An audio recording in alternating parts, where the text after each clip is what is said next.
An autopsy is a very specific procedure that has these a zillion steps to be able to figure out what happened, get as much information of this body as possible in the shortest amount of time as possible. And they do the same procedure over and over and over every time they get a dead body in. Well, when we make a wrong decision, we commit sort of a, we experience a spiritual death or psychological death.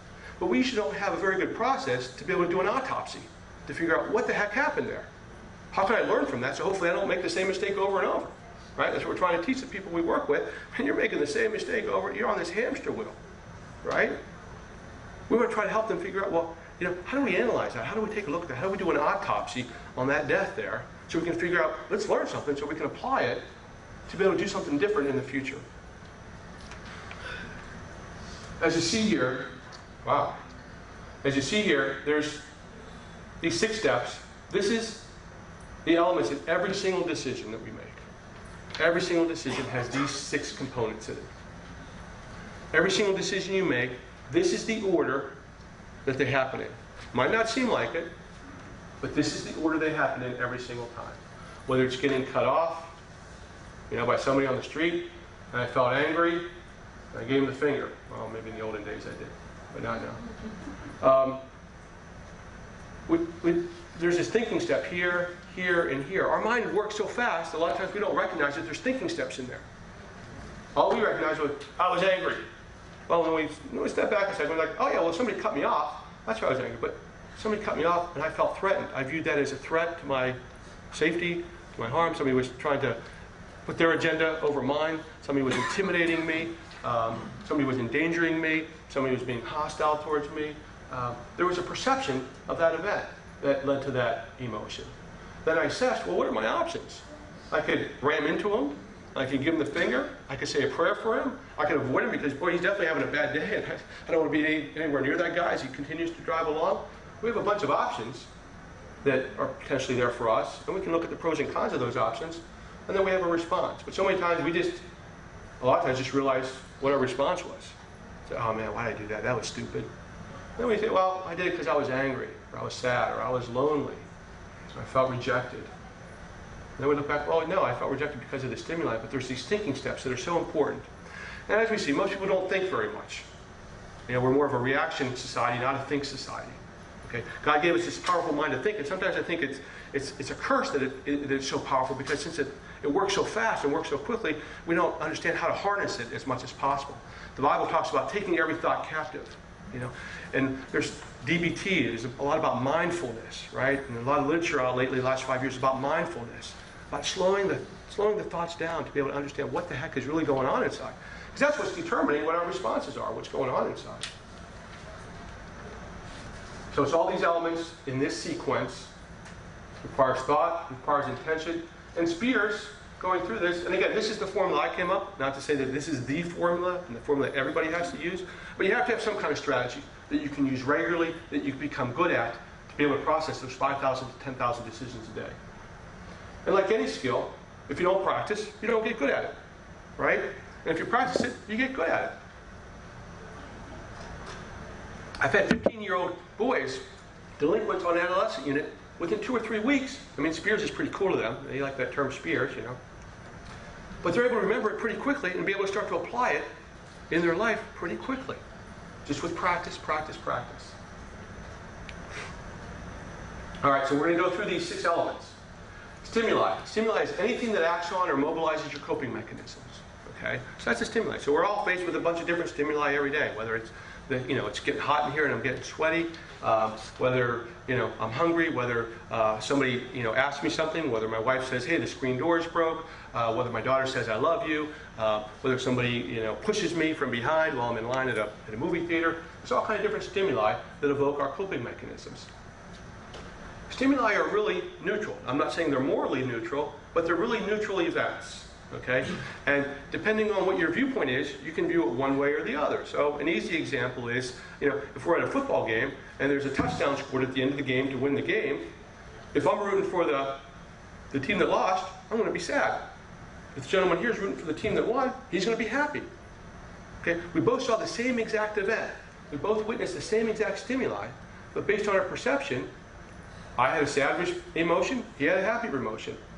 I sort of, was glum and moped away. He was excited, was high-fiving the people around him. But we both saw the same exact stimuli. Me and this gentleman drive out of here today, and we almost hit each other, and we swerve off at the last second. He gets out of the car and says, "Oh my gosh, Carl, man, we almost crashed. Man, I would have been injured. I would have had to go to the emergency room. My car insurance would have gone up. I would have got a ticket. All this negative stuff. Man, it's going to be a terrible day today." I come out of my car and say, "Oh man, did you see that? What great driving that was? We both avoided that accident. My car insurance is going to go up. I don't have to go to the emergency room. I'm going to be able to get to my next situation on time. Man, this is a great day." We both experienced the same exact situation, right? We say some people are pessimists, some people are optimists, glass half empty, glass half full. But we all experience stimuli. What's your perception? A lot of times in my life, I looked at things as adversity. Well, now I look at everything as opportunity. God is sovereign. He brings things into my life to grow me, to show me, to strengthen me, to allow me to reach out to other people. I look at everything as opportunity. Whether it's destructive, whether it's uncomfortable for me, it's still opportunity for me. All right, how many squares are there? How many? 9, 10, closer? Closer? What's the most important question? 14. 14, that's closer. 15. Most important question? I think about 32. Most important question is this the only way to look at things? Okay? It's really Rubik's Cube. But so many times we get situations where we get this first view of it, the first glance of it, this head-on view, and we think, that's all there is. I got all the information I need. Let me roll out a decision. Let me roll out an answer. Okay? Most situations aren't like that. 99.9% of the situations that those stimuli aren't just rolled out in a nice clean package like that. Okay? But whenever we look at things so quick like that, trying to do two things at once here, pointer and clicker, we end up having to fill in a lot of gaps. We make a lot of assumptions, and you know what happens when you make assumptions.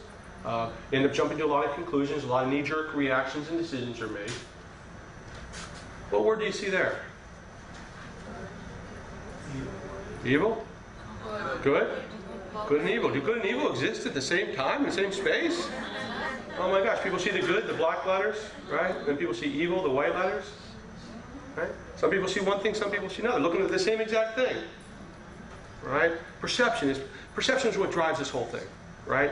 I mean, if you don't see things accurately, it's by sheer stupid luck that we make a good decision, right? So we need to teach people, in our own lives how to see things accurately, and again, how to help them see things accurately. Substances, they distort the thing. They affect the brain chemistry, they affect psychological development, they separate us from God spiritually. It's going to be impossible to see things clearly if we're not using those and we're adversely influenced in those three areas.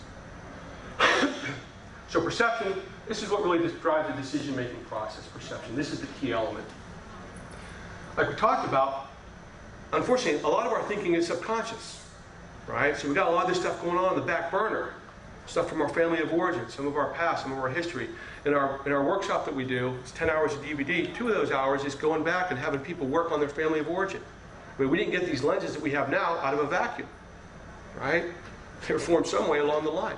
Those family of origin issues, those young adult issues, those are the significant areas where we have hurts, we have losses, we have misinterpretations of things. I mean, we're only 5, 6, 8 years old. We believe in Santa Claus, the Easter Bunny, and the Tooth Fairy, all right?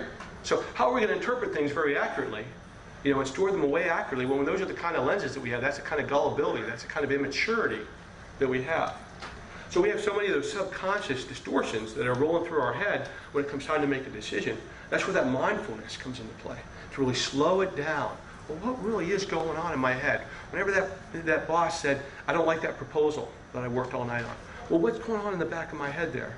Is there issues with my dad, with authority figures, with guys with mustaches, with my need to be in control, my need to be competent, my need to be in charge, my need to have my agenda always play out the way it's supposed to, and everybody else's plans can, be screwed? What's going on in the back burners there that he says that, and all of a sudden I feel rejected? He might have given me 3 great compliments and said, "Hey, look, we just need to tweak these couple things, and this will be fine." But I heard it isn't good enough. Why did I hear that? Well, that's because there's all this crud going on in my subconscious that we need to clear out. And unfortunately, we're usually unaware because most of us don't do a whole lot of self-examination, don't do a whole lot of self-reflection to really dig in and understand, well, what is going on inside there? All right, people heard